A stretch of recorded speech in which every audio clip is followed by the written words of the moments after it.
Hey Facebook world, this is Christina Bates coming to you live this week. I hope you enjoyed last week's video of getting a tour of TtMadrid.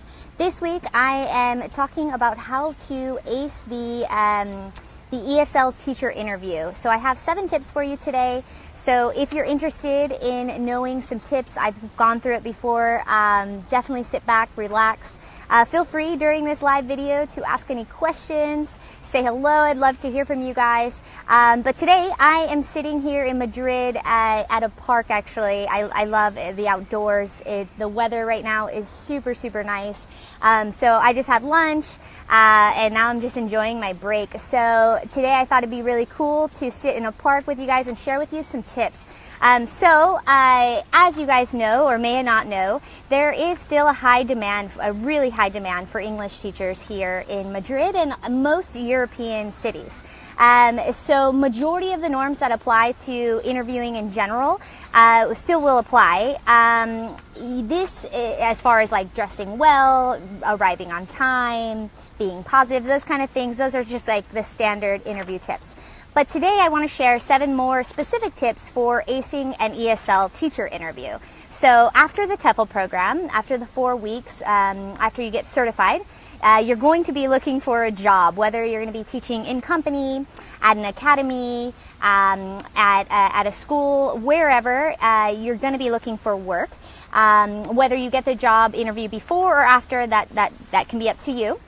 But the first tip I want to share with you guys today is that during the course you're going to be doing at least 6 different lesson plans where you'll actually get to teach right in front of real life students, whether they're group classes or one-to-one classes. You'll get to actually make your own lessons. So you're going to want to bring your lesson plans, bring maybe your best lesson plan to the interview. Whether you created any materials, bring those as well. If you did, you will do probably a needs analysis test to see where your students' needs are. You're going to assess their level. You'll do a level test as well. And if you conducted any phone interviews, this is all stuff you want to talk about during the interview and bring just to show even more your experience. So like I said, you'll actually get to teach some classes during the TEFL program, and you definitely want to bring some lesson plans to the interview. So that's tip number 1. Tip number 2 is make sure you use the terminology that you learned in the TEFL program at the interview. So you're going to use words like CCQ and elicitation and TTT and modeling and things like that. And these are all maybe foreign if you've never taken the program. But if you have and you are TEFL certified, this is stuff that you should be talking about and have knowledge about. So you definitely want to throw in those words here and there when you're providing examples of how you would, structure a class or things like that. That way the interviewer really knows what you're talking about, and you should at this point once you're certified. Tip number 3, be honest. I can't stress this enough. I used to be a recruiter back home in Las Vegas, and that was one thing I always checked. Like, it's really hard sometimes to see, but you can really know when somebody isn't really telling the truth. So the best way is just to be honest.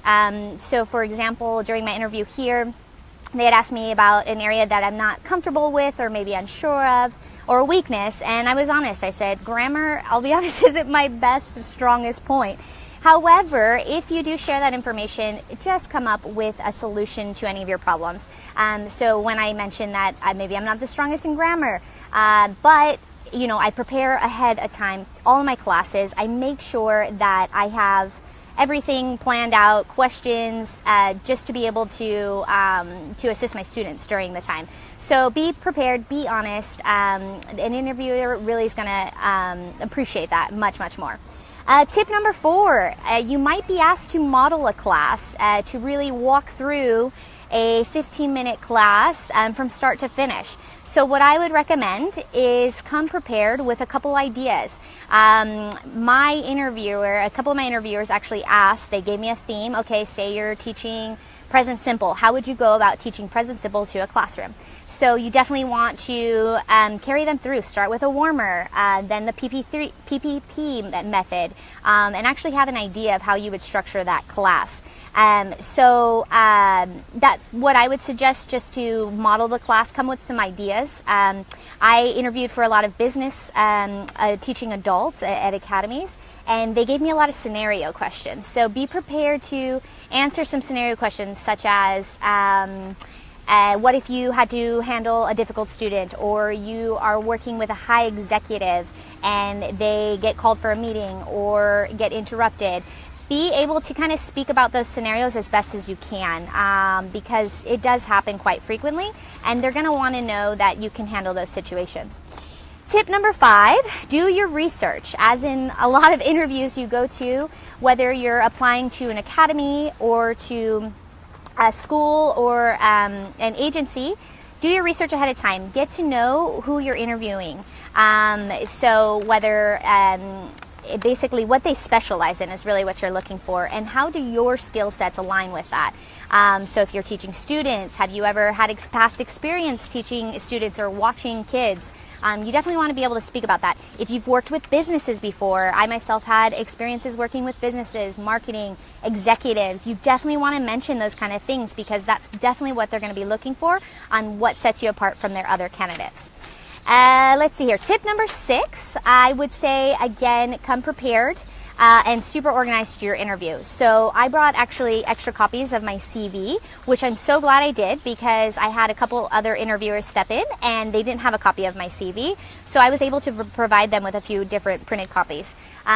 What else? I would also recommend bringing a notebook and pen. You're going to want to take notes. You're going to want to bring notes. Bring questions in that notebook, any questions you might have for the company. I would recommend, again, the notebook for sure, because you're going to have probably multiple interviews throughout the day or the weekend. So you might get multiple job offers as well. So be careful if you do accept them. Just make sure that you're organized and that you can actually work with it with your schedule. So take notes, get to know really the schedule, write down the hours, things like that. And last but not least, relax, have fun, smile, super, super important. And don't be late. Punctuality is such a big thing here. I would stress that heavily. While the Spaniards might not arrive on time, it's super professional if you do. So please, please, please, whatever you do, arrive on time, maybe 15 minutes early, even so, and just hang out. But yeah, those are my 7 tips. I'm going to leave a link in the bio as well, that will have like a blog post with these tips as well.